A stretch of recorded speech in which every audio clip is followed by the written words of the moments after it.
সম্মানিত উপস্থিতি, আমরা শুধু স্মরণ করিয়ে দিতে চাই, বিশাল এক রাজত্বের মালিক ছিল খুনি হাসিনা, যার বাবার পৈতৃক সম্পত্তি মনে করত বাংলাদেশকে।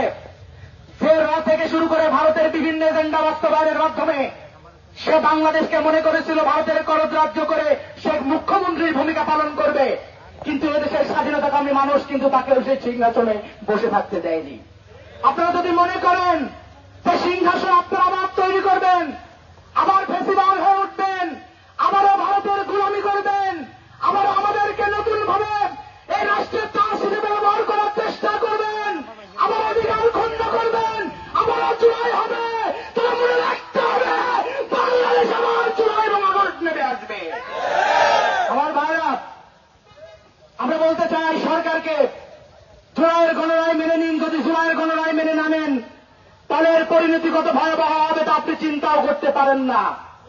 এই জুলাই আন্দোলনে যারা নেতৃত্ব দিয়েছিল, সেই কিশোর যারা ক্লাস 9 থেকে ইন্টারমিডিয়েটে পড়ে, সেই যুবক যারা বিশ্ববিদ্যালয়ের গণ্ডি পেরিয়ে আজকে যারা এই বাংলাদেশকে নেতৃত্ব দিচ্ছে, তারা যদি থেকে উঠে পরিস্থিতি সামাল দিতে পারবেন না। সুতরাং বলতে চাই, অতি দ্রুত সময়ের মধ্যে জুলাই সনদ বাস্তবায়ন করুন।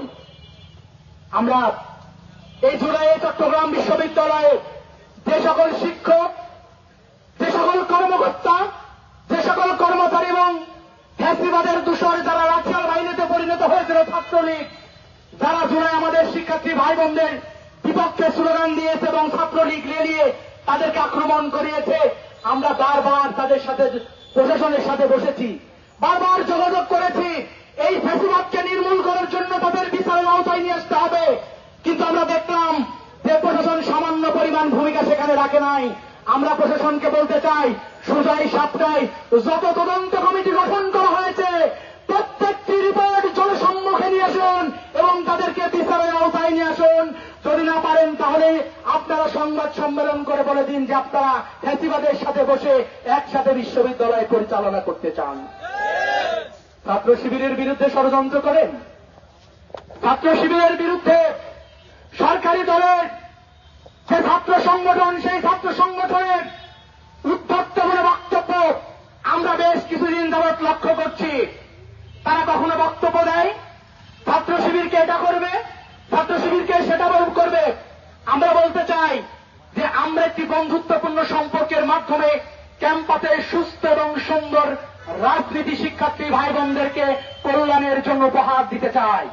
যদি মনে করেন যে আমাদের সুন্দর কল্যাণ এবং সুস্থ রাজনীতি আপনাদের কাছে দুর্বলতা মনে হয়, শুধু এতটুকু মেসেজ দিয়ে রাখতে চাই, ছাত্র শিবিরের বিরুদ্ধে চট্টগ্রাম বিশ্ববিদ্যালয়ে যদি কোন ষড়যন্ত্র করা হয়, পরিস্থিতি কিন্তু আমি স্বাভাবিক রাখব না।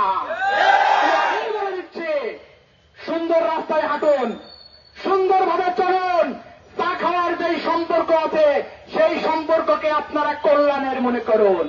যদি কল্যাণের মনে না করেন, যদি মনে করেন ছাত্র শিবিরকে নিয়ে প্রপাগান্ডা করবেন, ছাত্র শিবিরকে নিয়ে ষড়যন্ত্র করবেন, আপনার বাচ্চা যারা প্রশাসনে বসে আছে ওই চেয়ার আমরা রাখবো না। সেই চেয়ার থেকে নেমে রাজপথে এসে কথা বলতে হবে।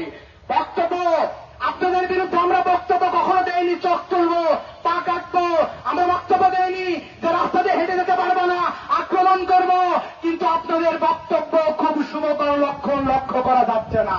এই বক্তব্য যারা দেন, স্পষ্ট মনে করিয়ে দিতে চাই, চট্টগ্রাম বিশ্ববিদ্যালয় শহীদ মামুনের ক্যাম্পাস, শহীদ মুজাহিদের ক্যাম্পাস, শহীদ মাসুদ বিন হাবিবের ক্যাম্পাস, এই ক্যাম্পাসে ছাত্র শিবিরের শেষ রক্তবিন্দু পর্যন্ত লড়াই আর সংগ্রাম করবে। এক বিন্দু মাটি আপনাদেরকে দিবে না, দিবে না, দিবে না। আমরা সুন্দর পলিটিক্স করছি, আপনাদের ভালো লাগছে না। যদি মনে করেন যে সংঘাতের পরিস্থিতি চান, শিক্ষার্থীদের কাছে যান, তারা আপনাদেরকে অনুরোধ জানাবে। আমার বিশ্বাস যে ছাত্র শিবির যে কাজ করছে আপনারাও সেই কাজ করেন।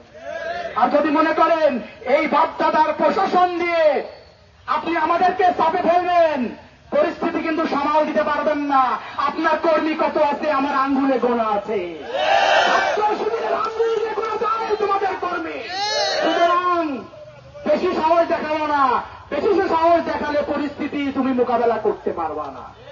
ভালোবাসার সম্পর্ক রাখো, ভালো সম্পর্ক রাখো, চাকরির সম্পর্ক রাখো। বিশ্ববিদ্যালয়ের প্রশাসন তারা কাজ করুক, কল্যাণের কাজ করুক, শিক্ষার্থীদের পক্ষে কাজ করুক, ছাত্র শিবির শিক্ষার্থীদের জন্য কাজ করবে। যদি উল্টাপাল্টা কিছু হয়, আমি পরিষ্কার ভাষায় বলছি, এর দায় সব তোমাদেরকেই দিতে হবে। আমি ইতিপূর্বে বারবার বসার চেষ্টা করেছি, বারবার কথা বলেছি, আমাদের কর্মীদের বলেছি সৌহার্দ্যপূর্ণ সম্পর্ক রাখতে। যদি মনে করো সরকারে বসছে তোমার দল, তোমরা ক্যাম্পাসে বসিয়েছো বিএনপি পন্থী প্রশাসন, আর সেটা দিয়া শিক্ষার্থীদের উপর নির্যাতন করবা, হলে হলে বসে তোমরা চাঁদাবাজি করবা, এই স্বপ্ন যদি দেখো, ছাত্র শিবির শিক্ষার্থীদের সাথে নিয়ে সেই স্বপ্ন দুঃস্বপ্নে পরিণত করবে ইনশাআল্লাহ। সম্মানিত ভাইরা, সবাইকে উদারত আহ্বান রাখছি, আমরা সর্বোচ্চ ধৈর্যের পরিচয় দিয়ে, সর্বোচ্চ দায়িত্বশীলতার পরিচয় দিয়ে শিক্ষার্থীদের কল্যাণে আমরা কাজ করে যাব। কে কি করলো সেটা দেখার সময় আমাদের নাই। কেউ যদি অন্যায় করে ইনশাআল্লাহ আমরা রাজপথে দাঁড়িয়ে যাব। সম্মানিত ভাইরা, আজকের প্রোগ্রামে আপনাদেরকে অংশগ্রহণ করার জন্য ধন্যবাদ জানিয়ে আজকের প্রোগ্রাম এখানেই শেষ করছি। আসসালামু আলাইকুম রহমতুল্লাহি ওয়া বারাকাতুহু।